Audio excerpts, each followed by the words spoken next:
So welcome to another edition of Issues in the News right here on Voice of the People 90.3 FM. My name is Esther Wachukwu, and I want to tell you that if you woke up and you were alive and you were healthy and you were safe and you got to work on time and you were able to go about the activities this morning and put yourself together, well, thank God. All right. That is very, very important. Remember that this is a season to give, to show love, to share, and as well as reciprocate kindness. We need it at this time now that Nigeria is going through its own political heat. We're hibernating, and in February we'll definitely be handing over to a new administration, or possibly the same political party but a different person who will be the president. However, it all depends on us and how we vote come next year.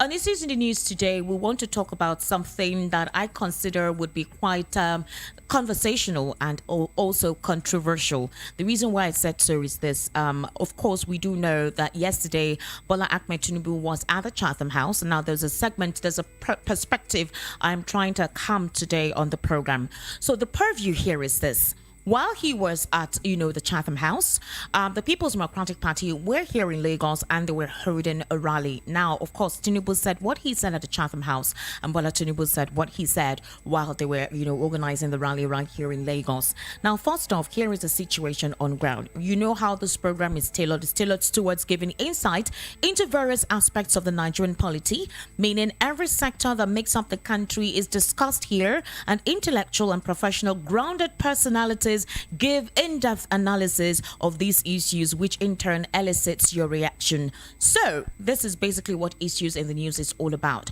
So there is nothing personal. We're trying to objectively put issues on the table that you get to react to. The presidential candidate of the All Progressives Congress for the 2023 general elections, Asiwaju Bola Ahmed Tinubu, on Monday took his campaign to London, the United Kingdom, where he revealed he plans to rebuild the nation's economy, security and foreign policy if elected as president. This came as a presidential candidate of the opposition People's Democratic Party, Atiku Abubakar, stormed Lagos and urged Lagosians to change the APC government, which he said had been dominated by one family, meaning that he says that Lagos has always been dominated by the All Progressives Congress. It is time for Nigerians to embrace a new family, which is the PDP, and then let's see how the course of the administration would go. So, of course, Tinubu, while speaking at the Chatham House in London, shared his thoughts during the address which he titled Nigeria's 2023 Elections, Security, Economic and Foreign Policy Imperatives. All right. So these, he said, the challenges which have manifested themselves with regard to our national and regional development, as well as security trajectories, are very well known to all of us. So he also stated that radical extremist violence, terrorism, banditry, kidnapping, human trafficking, trafficking in weapons, trafficking in drugs, climate change, and resource-driven conflicts are most of the endemic issues, which of course are very prominent in the Nigerian polity. So he also talked about various ways through which he intends to resolve most of his challenges. However, critics have actually come out to give their thoughts and perspectives to how he went about narrating what he intends to do and how he responded to questions. Now, I have an audio of, while he was reeling out his address yesterday at the Chatham House. But of course, I did not include all the questions that were asked because of time. I wanted us to listen carefully, all right? That's why I said right here, we try to diverse issues objectively. I want you to listen carefully to what he said, and then possibly you also understand his responses to the questions that were asked by some journalists and some party supporters who asked questions at the Chatham House. All right, briefly, you get to hear what he needed to say concerning economy, security, and of course his political career and his responses to the questions that were asked him right there. So let's take a listen to him.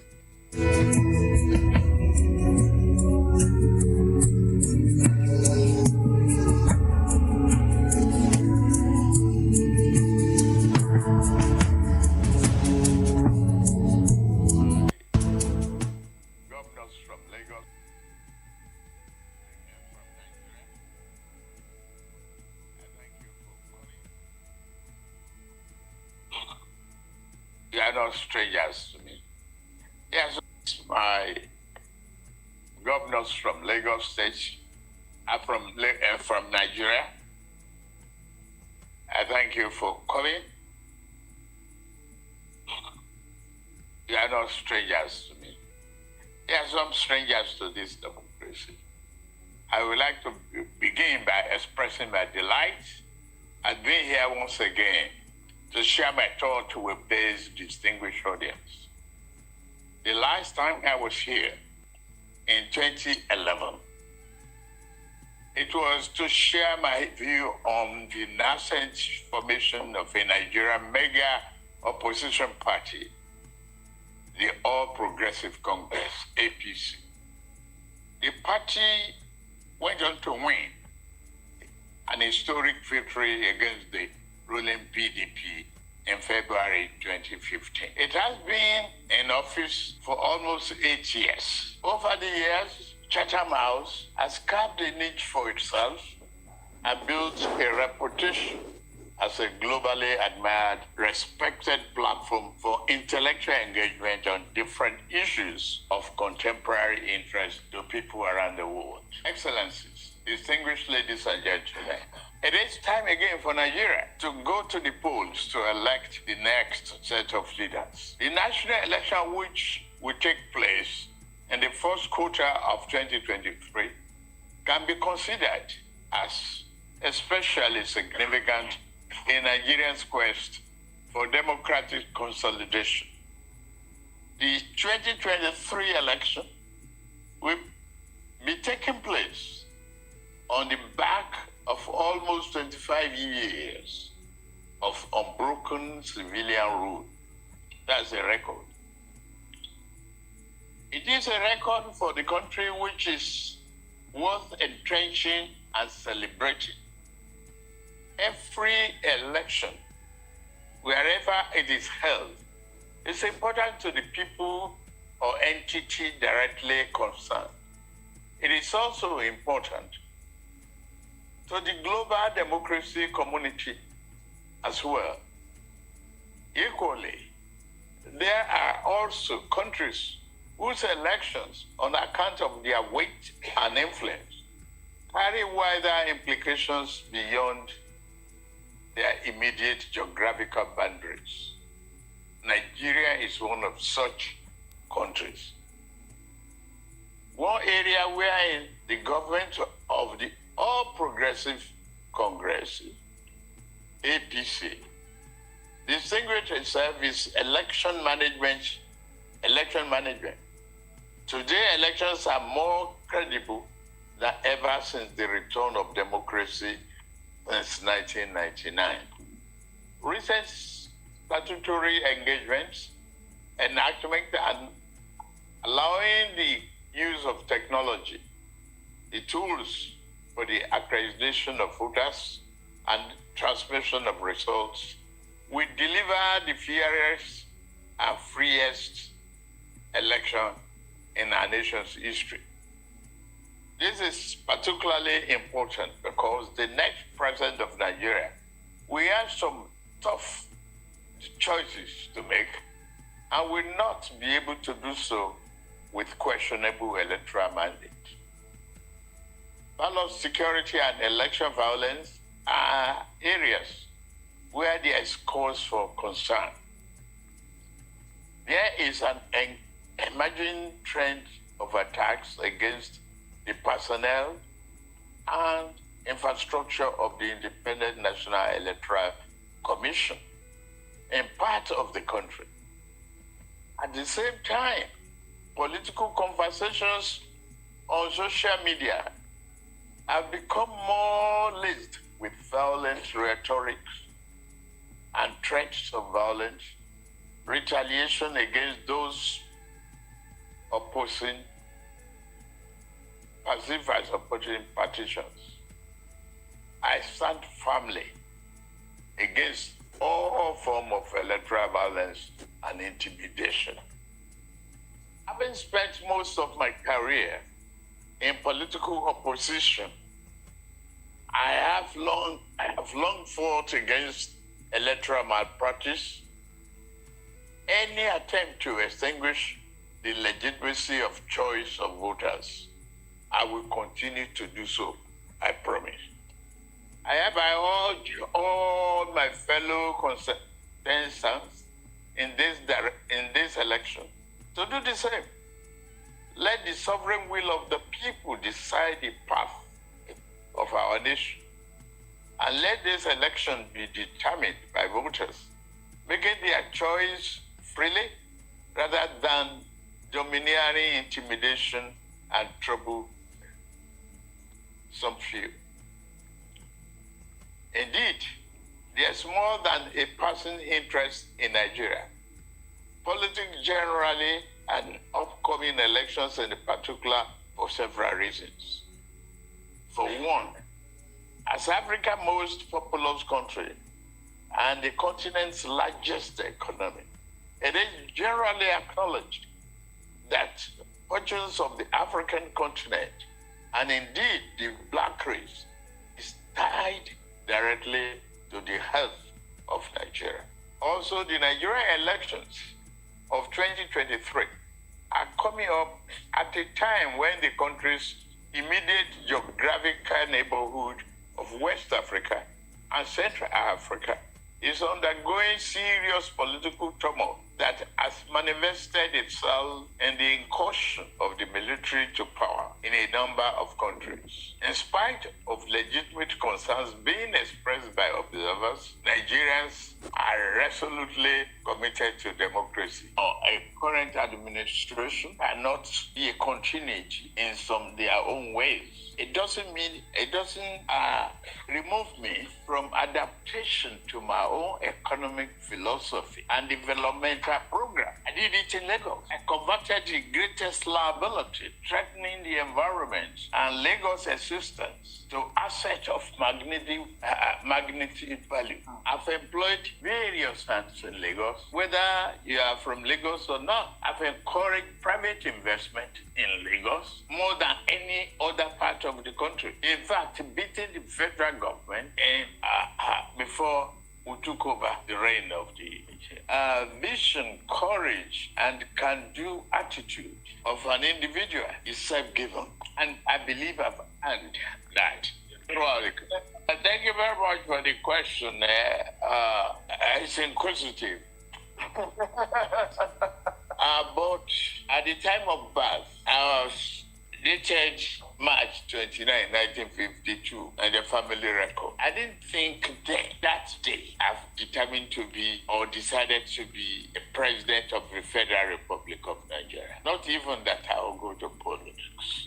I've a very good exposure in life. My record is consistent. And the school and the university, they question. They now convinced that they wasted their money and their time. The record is there. The transcript is there. So in March 1952, I'm not claiming another father. I am Tinubu and Tinubu proper. If they want a DNA, they could as well require for one. One of them has been even accused of not being a Nigerian citizen. I didn't touch that area. Equally, it remains the same. Deloitte, Chicago State University, where I graduated, has attested to that. Now I can announce that I've received my original replacement degree certificate from them. The Deloitte trained me as an accounting firm. Mobile has attested to my record, a standing record. I got to the pinnacle of my career. In the private sector, who among them can brag about it? Now, yes, you want to wrestle with the pig, you got to live with the dirt. That's what I'm doing. I go into politics, knowing fully well that it's a muddy water.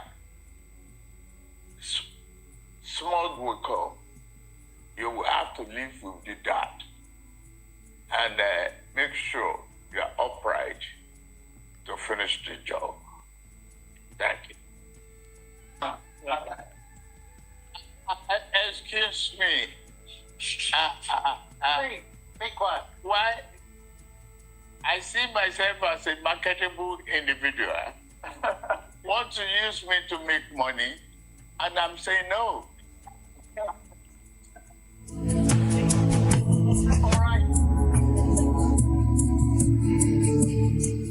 All right, and that is the presidential candidate of the All Progressive Congress, Asiwaju Bola Ahmed Tinubu at the Chatham House. I told you that I was able to, edit out the questions that were asked, but I'm sure from his responses you can tell he was responding to questions. So he answered questions on his age. He answered questions as to why he has not been attending some town hall meetings organized by some media organizations right here in the country. And you actually heard what he said. He says he is a brand and that he will not be used as a means for anyone to make money. That's what he said. Now, I would like you to listen to the People's Democratic Party's campaign yesterday and hear what Atiku Abubakar says. This history is about 53 years ago when I came to Lagos in 1969. There was only one. This history is about 53 years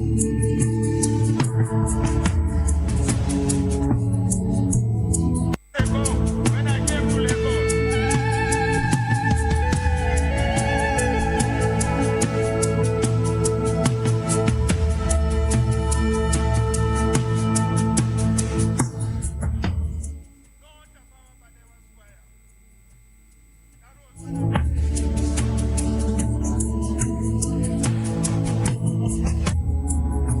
This history is about 53 years ago when I came to Lagos in 1969.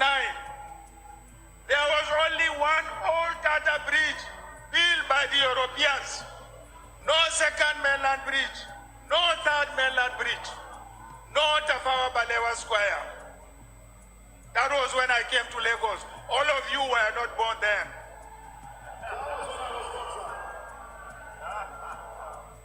Now, I want to tell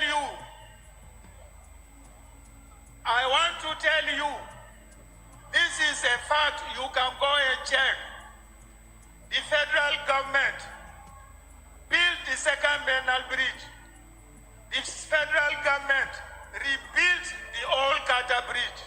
The federal government built the third mainland bridge, rebuilt Agege Motor Road, rebuilt Okorodu Road, all the major roads connecting island and mainland. Now, the ADSC and APC government have been telling you lies that they developed Lagos. They did not develop Lagos at all. Now lie. They are lying to you. They are lying to you.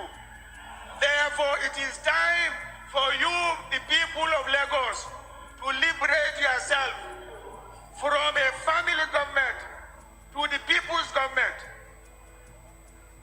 From a family government to a people's government. And the people's government is going to be led by John Doe. President, I said and I promise, by the grace of God, I am going to set aside $10 billion so that we can empower our young men and women in small, medium enterprises. People were asking me, why am I going to get 10 billion? If I privatize Kodako refinery, Wari refinery, Kaduna refinery, I'm going to get the money. So, let me also promise you, if you elect a PDP government, we are going to restructure this country. What do we mean by restructuring? We will give your states and local government more powers and resources. It is up to you to hold them responsible. It is up to you people to hold them responsible. Therefore, the people of Lagos, it is high time you take your destiny in your own hands for your own future, not for the future of one family. Do you understand me? As in the last 23 years, you are being governed by one family. It is your right and it is your duty to take over that governance and hand it over to yourselves. That is what the PDP is out for. We thank you very much for attending our rally today. God bless you all. All right, so that was the presidential candidate of the People's Democratic Party, Atiku Abubakar, telling you and telling us the reason why the PDP should be voted for and stating that Lagos State no longer belongs to one person. Now, on this program, we try to look at both sides whenever we bring issues like this. We try to balance, when we talk about issues, we want to hear from you as well, but we also want to hear from all angles and see how we can put things in perspective while of course you respond. Now I have via the telephone Comrade Ayodele Adewale. He is the organizing secretary of the All Progressives Congress Lagos State chapter. He was a former chairman of Amowodofin local government area, and I would say he has been one strong member of the All Progressives Congress family. Good morning, sir. Welcome to the program. Good morning. Thank you for having me. Yes. So, sir, I don't know if you tuned in early enough to hear what your principal... Yes, I did. I listened to all of the submission that you exposed us to. Yes.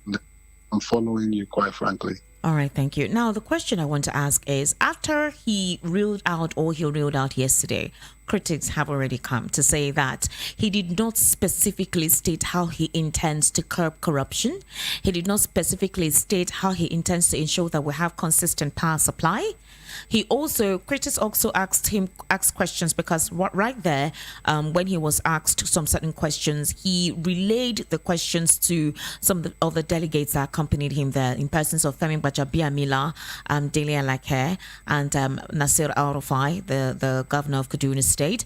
And so persons asked, does it mean that Tinubu cannot respond to these questions? Why asking those who accompanied him to respond to these questions? And so some persons think that he possibly is not in a proper or right state of mind to express and state strategically what he intends to do and how he intends to go about governing the country. And that is one segment. Also, another question was asked to him, which you heard, where he said, why has he not been attending most town hall meetings organized by our local media right here in the country? Why he has been declining attending most of those gatherings? And basically what he responded to was that he sees himself as a marketable brand, and so he doesn't want to be used as a means for money to be made. I need you to exacerbate on most of these responses right there.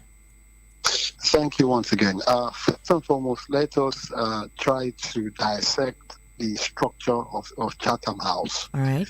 Chatham House is a platform, is a place where ideological people of cerebral minds, people of innovation tend to gather to think deep and prefer solution to contemporary issues and see how these issues can be solved or how issues can be brought to the front burner for a lot of people to participate in. So Chatham House does not relatively have a monolithic stream of response or aggregate on pattern of you handle your matter when they bring you to such place. And I'll make an example. Take for instance, let's say you have an ideological person that is deaf. Right? Such person, when you have a medium of communication, let's say you have a blind person coming to Chatham House to also put his position. These people are human beings. I've only brought some angles to it. Now, if an idealistic person now decide to use a team approach in the way Asiwaju have used is, and to connote that, look, I'm coming with my team. Whatever question you put before me will be addressed by the team, right? Yes. We need a team approach to solve Nigerian problems. It's not about being an orator or being someone who have come to lecture people. It's about lecturing. Solving Nigerian problems about lecturing. It's about bringing aggregates of brains, heads that have come together as a collegiate in a team. So him being the lead team person driving the system, and you are asking him a question. There is no law of the Chatham House that says that he cannot bring one of his team to take that question head on. Remember that he also answered a lot of questions by himself, especially questions that relate to the youth and that relate to education, and other questions that he also answered. You understand? So that is his own approach, right? It's an ingenuity. It's a very wonderful pattern that he has brought on board. So it is now left for idealists to look at the submission of what they have brought to Chatham House in that discussion, to see how this a way forward solution that they have brought together as a team will solve contemporary Nigerian problems. I think that is what we should look at, and not be distracted by people who feel that walking the talk in Nigeria, solving the Nigerian problem, must always come from a particular person. All right. Another question I want to ask you is this. For example, you heard when Atiku Abubakar, while at the campaign yesterday, says the way he is going to ensure that we have strong power generation and how we'll start having consistent fuel distribution within the country. He says the way he's going to do that is by selling the refineries, and that's basically how he would get the fund to fund it. But, questions like that, how, when you bring out the challenges and then you now say, okay, these are the ways you would, resolve it. These are the ways you're going to try to put things properly, make things work. And that's what Nigerians are trying to ask. Realistically, how would he resolve some of these issues? So he doesn't address it most times when he attends any of the public forums or any of the campaign grounds when he needs to talk. And then another thing I would like you to also extemporate on better is this. And can you take it question by question? Okay, because fine. I don't have a pen and paper with me. All right, okay, fine. So the question is this. He doesn't state how he intends to resolve most of the challenges. Most of the time when he attends public forums, he just generalizes. And I use an instance of Atiku Abubakar saying that he's going to sell the refineries to get money through which we're going to have proper generation of electricity and have consistent fuel distribution in the country once he privatizes the refineries. He has all given how he intends to resolve that challenge.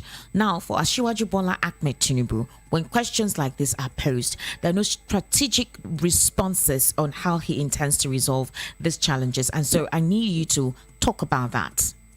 Madam, with the profoundest of respect, you see, your question is becoming a narrative, right? I would have preferred that it be in bullet points. Yes. But again, I do understand what you're talking about. Yes. I will give you one or two instances just to manage time.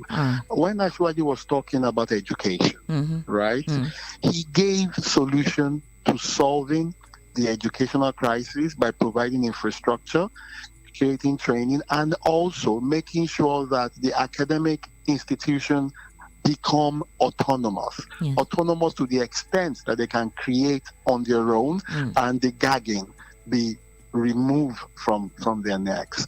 He also talked about how he's going to fund it. He also spoke about how students will get access to loans. I believe those are solutions. Okay. They're not just talking, right? Yes.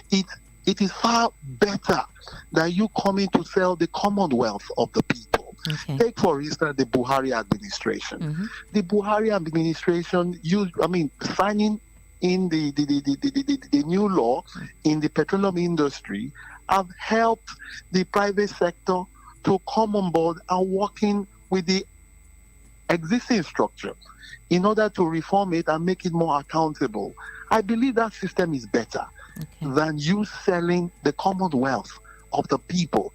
that the founding fathers of this country are put to being, the future generation of this country should benefit from, you are selling it out, you understand, to individual.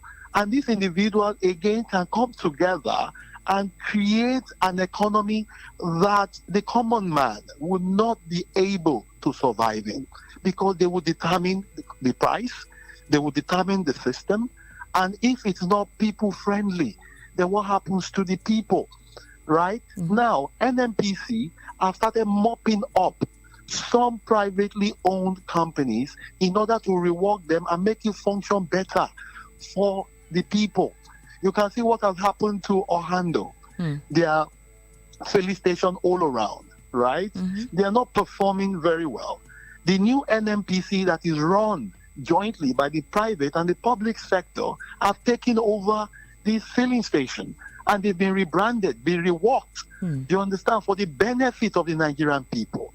And the public sector, the Nigerian people has higher shares in this corporation. Is that not better for ownership? Is that not better for the Nigerian people? Is that not better for our country as a whole? Remember that there are still some sundry sectors that the government will still have to put a lot of palliative in. Now, if you sell it off, where will the government get funds to inject palliative into these sectors? So the article solution is draconian, is anti-people, right? If you allow such person to get into governance, one day they will sell Nigeria off, and the people of Nigeria will become slaves in Nigeria. Now, Mr. Comrade Ayodele, do you know why I actually called you? I called you because I needed your objectivity in responding to these questions, and that's what you're giving. That's basically what I wanted. You have been able to contextualize. That's why I asked that question. It wasn't a narrative. It was just to clear certain, like you said, clear certain narratives, certain thoughts out there concerning the way some things have been done or some statements that have been made. Now, let me bring you to another question. So, he was asked right there at the Chatham House why he has not responded to any of the town hall meetings, or rather, coming physically to attend to any of the town hall meetings to respond to questions by journalists on how he intends to resolve most of the challenges currently going on in the country. And he said that he considers himself a brand and doesn't want anyone to use him to make money. Do you think that response was adequate enough, to that question that was asked? The response was very objective. Okay. Madam, I believe I've known your station for quite a while. Yes. And I've known your person for quite a while. To be a very objective journalist, you do not have any underpinning to your questions or to how you run your station, despite the fact that your station is privately owned and all of that. And I do also, as a human being, should have liberty to either reject your invite to your program if I see that there are some underpinning, you understand, at the back end that do not portray objectivity or liberal space for discussion. You will give me that right to either accept your invitation or not. You called me barely about 30 minutes ago, and when you told me what you wanted to do, I said, oh, let's go on. Right? Yes. I by now I should be on the road going for a meeting. But I consider this discourse as a national duty in order to clear the airwaves so that fake news will not be accepted as real news by some people. And I agree to come on board. But if I have sensed that there are underpinning that can dissuade or can pollute the stream of people getting real facts, then I would not want to join in that trajectory. So I think we should give Asiwaju the liberty to choose which platform he wants to use in putting his information forward. He also have other platforms that he can use. The basic equator is to make sure that the programs that the APC has are programs that can rebrand the Nigerian concept, that can solve contemporary problems in Nigeria, that can empower the youth, that can empower women, that can provide for partnership, foreign investment, direct investment, that can create jobs, that can rework our economy for better. I wouldn't want to delve too much into what can also create a flashpoint. Okay. But Ashwaju has made his point that he has the liberty to choose whichever platform. Remember that Ashwaju did attend the Arewa Consultative Forum when they invited a lot of if not all, the presidential candidate of various political parties. He went there, right? Now, if a union, say the NLC, decide to hold a debate, I can assure you Ashwaju will be there. If the NMA decide to hold a debate, I can assure you that Ashwaju will be there. If the Guild of Editors decides to hold a debate, I can assure you that Ashwaju will be there. But not when there is perception around a particular medium. Then you give the person the liberty to either accept or decline. Fine.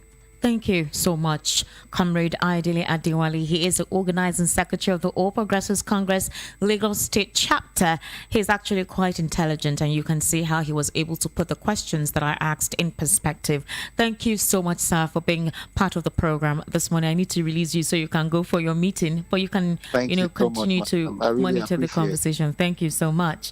All right. So now the question I want to put out to you, based on what Asiwaju Bola Ahmed Tinubu said yesterday at the Chatham House and his responses to the questions that were asked at him. The first one being that he asked that his delegates should respond. And what is your perspective to that? Right, you heard the comrades say that Asiwaju wanted to project the fact that he has a strong-minded intellectual team that is ready to carry on the job of putting things in place, especially trying to put structure in the country. Remember that if he becomes a president, he's not going to be the one to work alone. He has to work with a team of sound-minded cabinet members that would drive his objective forward and put things in perspective, whereby a collective decision gets to resolve the issues in the polity. That is the angle through which he was trying to portray that perspective yesterday. Another situation also was when he talked about him not attending to some of the town hall meetings organized by some media organizations. And you heard the comrade say that if it is the Nigerian Guild of Editors, of course, on such a medium whereby he knows that objectivity is at play, he definitely will attend. Or maybe, the NLC, Nigeria Labour Congress, which he considers are the main productive workforce of the people, definitely he will be there. And that he has a right to accept or decline to be part of any town hall meeting, he as an individual, especially if he perceives that there are untoward motives in such, gatherings or circumstances.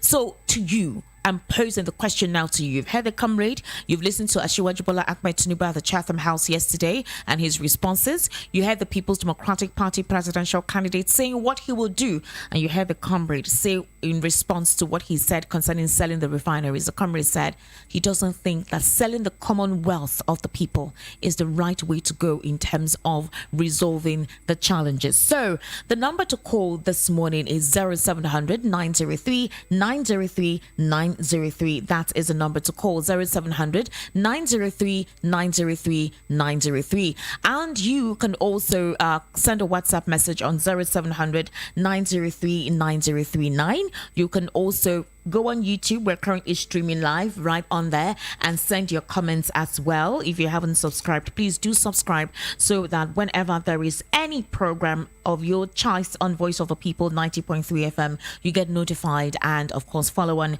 virtually in any part of the world that you may currently be watching. I have a comment on YouTube from Iku Kwenugu. He says, mind you, NNPC has not remitted a kobo for a period of 6 months, if not more then, why should we keep such moribund investments? And he also says, Ayo shouldn't be here talking. He achieved nothing as Amumo Odofin chairman. We are in Festac when he was the local government chairman. Oh, right. Ikunu, I wish you would call in and let's actually hear from you what you actually mean by that, by stating if you think that he doesn't have the right, he shouldn't be on the platform to talk about his principle and talk about what the principle intends to do and how he intends to go about it. 0700 903 903 903 0700 903 903 903. Like I told you on Easter today, Bola Ahmed Tinubu was at the Chatham House where he talked about how he intends to boost the economy, work on the security challenges we're currently facing. He also talked on education. These were the high points that were discussed at the Chatham House yesterday. And he responded to questions by some supporters and some opposition parties as well. And of course, you heard him reel out his responses by delegating his delegates to respond to that. Okay, so I have another message here on WhatsApp. Good morning, Esther. Thank you so much. All the issues of age certificate, name and drug involvement are very real issues raised here at home. An extended press conference to include civil society organizations and legal practitioners to address the issues with documents proof would have been an acceptable effort to rest all the controversies. Address at the Chatham House is not tenable, ma'am. Even cost of the team. It's rather put more questions to the cognition of the APC flag bearer. It's lame to defend non-interaction for a person aspiring to the highest office in the land to determine the fate of all citizens. The speech of the APC flag bearer was to address what invariably came up as questions which he still delegated. It's clear that Bola Tinubu is planning presidency more than the present administration. So cost of governance in an impoverished country under Tinubu will be astronomical. There is need to consider good living for patriotic citizens. The poverty is real and palpably widespread. Nigerians need to vote wisely. For PDP presidential candidate, it's a departure from equity and his manifesto unfair to the patriotic citizens. It spells more hardship to the already suffering masses. Simisola from Isolo, Lagos. Wow, Simisola, thank you for that. That was quite extensive. You are really following up with things, so thank you so much for your response. Again, 0700 903 903 903. What are we talking about? Bola Tinubu addressed Nigerians abroad and definitely at home on how he intends to resolve most of the challenges we're currently facing in the country, and he was able to stipulate some factors and some processes and structures through which he intends to go about doing that. And you heard me on the phone with Comrade Aidele Adewale buttressing most of the things that his principal said. And of course, as to questions concerning his age, Bola Tinubu responded right on there that he was born in 1952 and there should be no deliberation about that. He actually responded. Now, how you take that response is what I don't know, and how you tend to believe his response to that question is also another thing that is definitely going to be a personal what I call a personal perspective for you, how you intend to take his response to his age. 0700 903 903 903 0700 903 903 903, and you can also send your WhatsApp messages on 0700 903 9039 0700 903 9039. We're also streaming live on YouTube, so you can send your comments in there like Iku Kenugu actually sent earlier. So what is your perspective to what we're talking about on the program today in terms of how we go about, analyzing what our presidential candidates are saying to us and how we intend to believe what they say to us, and of course our reaction towards having to go to the polls in 2023 concerning most of the promises and most of the ways they intend to resolve most of the challenges that we're currently facing in the country. For Asiwaju Bola Ahmed Tinubu, who addressed at the Chatham House the way to rebuild the nation, how to rebuild the economy, how to also create a sense of synergy between investors and local investors in the country. All right, we have a call on WhatsApp. Hello, good morning. Good morning. My name is Clifford. I want to contribute. All right, Clifford, where are you calling from, please? From Sweden. From Sweden. All right, Clifford, please go ahead. I followed the chat. I discovered that he's not prepared. Okay. One would expect him to start from home Okay. instead of going to London. He has to talk to the people directly and hear his view. He should be able to discuss his plan and talk to the Nigerians what he has to offer, rather than going to London to display his inadequacy. So to me, I'm highly disappointed in him. I hope that Nigerians open their eyes and they should be able to vote wisely and decide who is the best candidate that will change the situation of the country.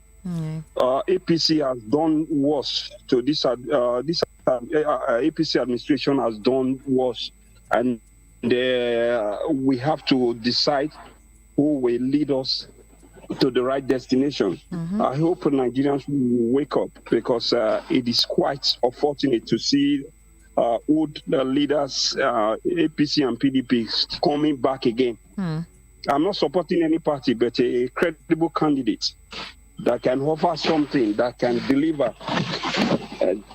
So I hope Nigeria wake up, and thank you. All right, thank you so much. I really appreciate your calling on the program this morning. Thank you.